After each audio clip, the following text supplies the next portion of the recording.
There was a recently released study titled America's New Energy Future, the Unconventional Oil and Gas Revolution and the U.S. Economy.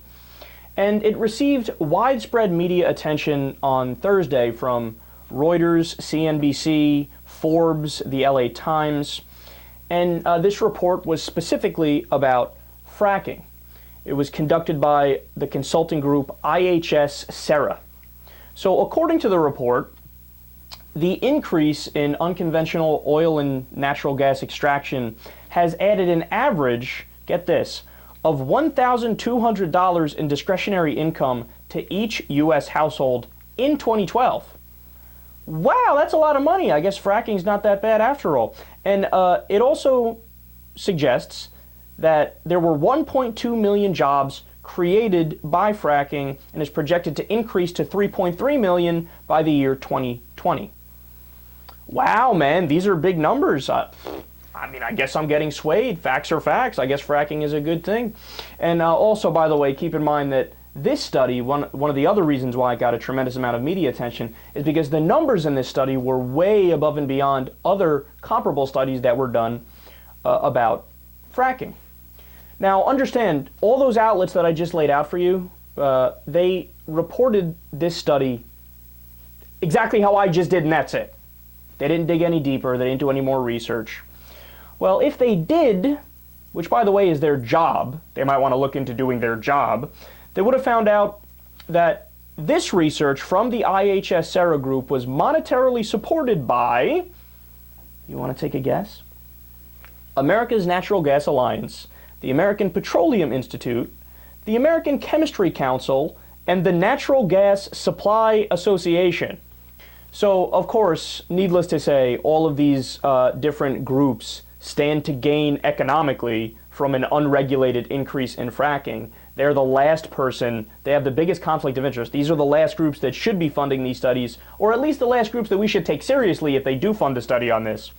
So Kyle Issachauer, who is the Vice President of Regulatory Policy at the American Petroleum Institute, said, quote, "For an organization like the American Petroleum Institute, being able to cite the findings and reputation of IHS goes a long way toward making its point to government officials."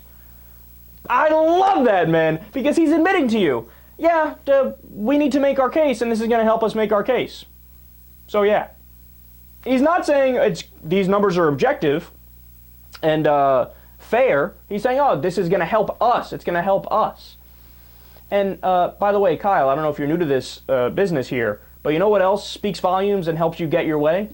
The tremendous amount of money that you guys bribe the politicians with. Now, it's legal bribery, which is horrendous and an issue in and of itself that we need to address, right? But that's why the politicians are always going to vote with you guys.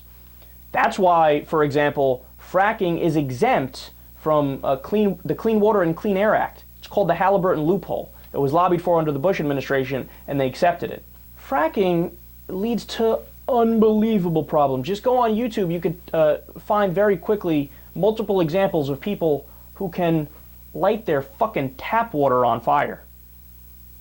Why? Because the way they do fracking, they drill into shale rock, they pump in a chemical stew, and they push natural gas to the surface. What happens is all that shit under the ground ends up leaking into the water supply, which is why you see the water can catch on fire. But even worse than that, the chemical stew that they pump in the ground has so many carcinogens, so many acidic substances. There's sulfuric acid, there's benzene, which of course is a huge carcinogen. There are people that literally had to leave their livelihoods in their houses because they started losing their hair. Other people got cancer. I mean, when you have an unregulated environment, specifically for an industry like this, nothing but bad can follow.